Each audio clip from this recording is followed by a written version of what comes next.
जड़े भक्त श्री श्री ठाकुर को पचारुचंदी, ठाकुर प्रतिलोम विवाह को भय कौन पे करती?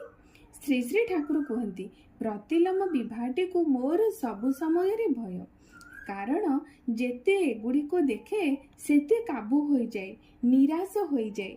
आमर सेठारे अर्थात हिमायतपुर रे बहु मुसलमान माने थिले, सेमानकु देखुथाए। सेमानक मध्यरे हिंदू झियो मानक पेटरू जेउ मानकर जन्म सेमाने हिंदू मानकर बेसी शत्रु होउथांती।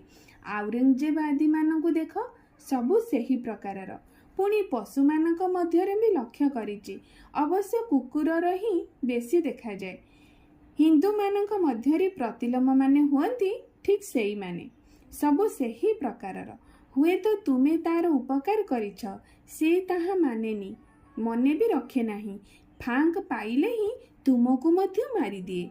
तू विशेष ख्याल रखिबू, तो वंशरे जेमिति सदृश घर छड़ा प्रतिलोम विवाह न हुए।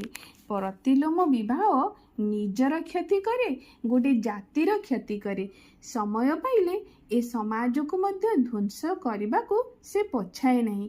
वर्तमान समय जेते सबो नृशंस घटना घटुची तार पछ पछरे मध्य जाइकी देखिबे से सबो प्रतिलोमज संतान ही होइची।